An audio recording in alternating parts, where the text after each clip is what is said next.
Saudara-saudari yang terkasih, marilah kita menyiapkan hati dan batin kita untuk menghadap Tuhan dalam doa. Dalam nama Bapa dan Putra dan Roh Kudus. Amin. Ya Allah Bapa yang Maha Kuasa, terima kasih karena Engkau telah mengaruniakan hari yang baru ini. Sebentar lagi kami akan mendengarkan dan merenungkan sabda-Mu.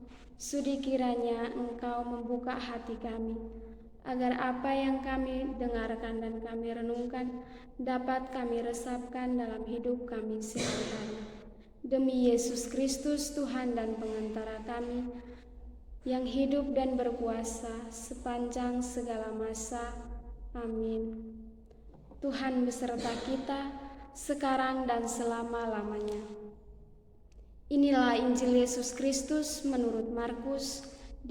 Dimuliakanlah Tuhan. Kemudian Yesus beserta murid-muridnya berangkat ke kampung-kampung di sekitar Kaisarea Filipi. Di tengah jalan ia bertanya kepada murid-muridnya, katanya, "Kata orang, siapakah aku ini?"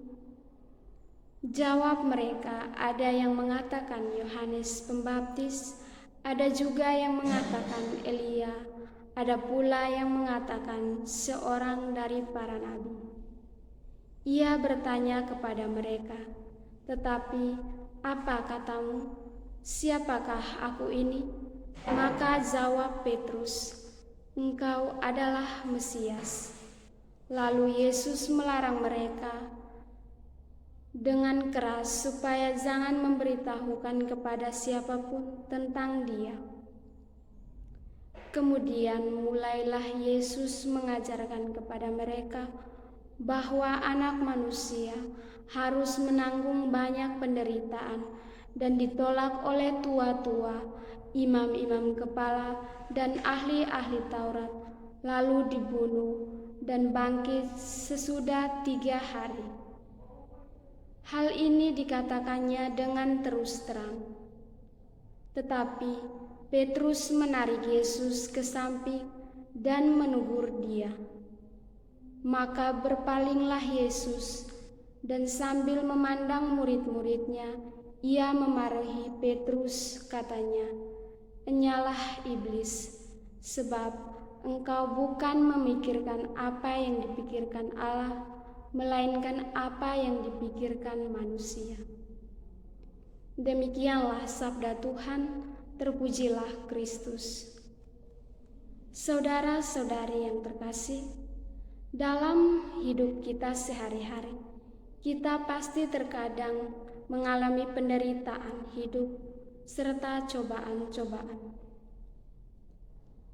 Sikap tidak mau sengsara dan hanya suka enaknya saja.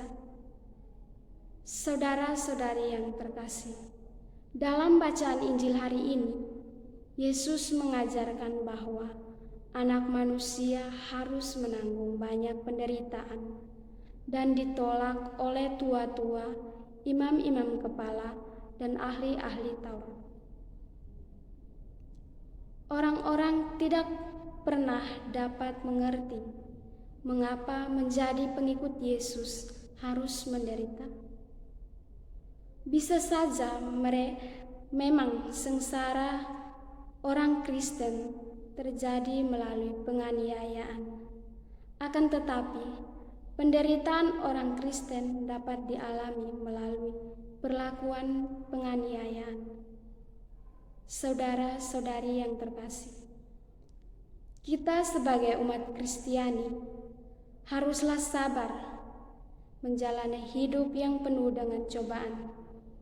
Janganlah khawatir, sebab Yesus selalu berjalan bersama kita. Saudara-saudari yang terkasih, setelah kita mendengarkan dan merenungkan sabda Tuhan, marilah kita menutup dengan berdoa. Ya Allah Bapa yang Maha Kuasa, terima kasih karena kami telah mendengarkan dan merenungkan sabda-Mu. Sudi kiranya tanamkanlah dalam diri kami kesabaran dalam menghadapi semua cobaan yang kami hadapi sehari-hari. Demi Yesus Kristus Tuhan kami. Amin. Dalam nama Bapa dan Putra dan Roh Kudus. Amin.